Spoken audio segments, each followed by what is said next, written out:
Nabi kata man kharaja fi talabil ilmin, siapa yang keluar rumah dia untuk menuntut ilmu, fahuwa fi sabilillah, dia berada di atas jalan Allah. Maka maknanya hidup atas muka dunia ni, kita sebagai umat kepada kekasih Allah, kepada Nabi kita Muhammad sallallahu alaihi wasallam, salah satu daripada perkara yang kalau kita ingin dicintai oleh Allah, kita kena ikut Nabi lah. Qul in kuntum tuhibbunallah fattabi'uni. Ayat tu power tu, ayat tu. Kalau kita cinta kat seseorang, bacalah ayat tu. InsyaAllah dia mencintai kita. Nanti saya bagi tahu cara baca dia.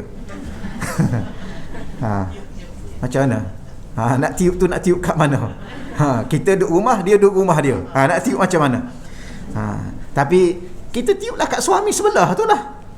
Kan? Suami tiup kat isteri yang kat sebelah tu. Barulah cinta mencintai. Okey ya? Tak apalah, walau bagaimanapun ayat tu menceritakan kepada kita, qul in kuntum tuhibbunallah, kalau kamu mencintai Allah, fattabi'uni, ikut aku. Ya, wahai Nabi Muhammad, bagi tahu pada umatmu, yang mana umatmu mendakwa bahawa dia mencintai Allah, maka macam mana bukti dia mencintai Allah? Kamu bagi tahu pada umatmu, fattabi'uni, kamu kena ikut aku, ikut Nabi. Nabi berperang, ya. Maka salah satunya kita kena juga berperang. Tapi berperang tu ada dua maksud. Satu maksud berperang, satu maksud berjuang. Ya, berjuang untuk menegakkan Islam. Baik, bersungguh-sungguh sebagai seorang pejuang, mujahid, muhtasiban, dan berharap kepada Allah. Berharap apa? Berharap kepada redha Allah. Berharap kepada ganjaran yang Allah janjikan sebagai seorang pejuang. Dia tidak berharap kepada namanya masyhur, namanya disebut-sebut, dia diangkat-angkat sebagai pejuang, tidak. Yang ni kena jaga ni. Ramai orang hari ni mendabik dada bahawa dia lah pejuang. Bahkan yang dahsyat lagi, yang tak betul lagi, dia seorang aja berjuang, orang lain tak berjuang. Ini masalah juga. Kan? Ada orang sekarang, saya lah pejuang, orang lain tu tengok-tengoklah. Ini masalah.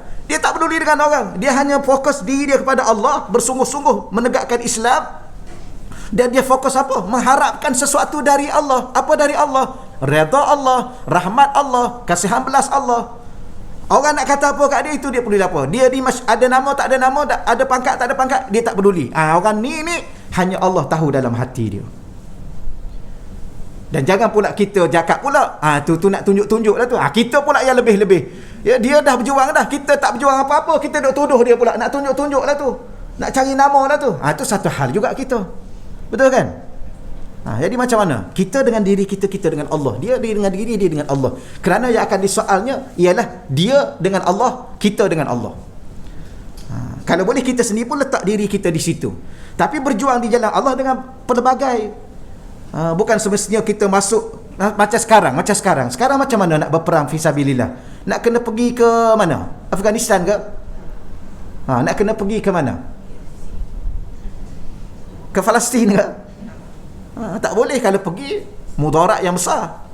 Kerana masalah peperangan ni, ia terlibat dengan masalah pemerintah yang membenarkan atau tidak membenarkan.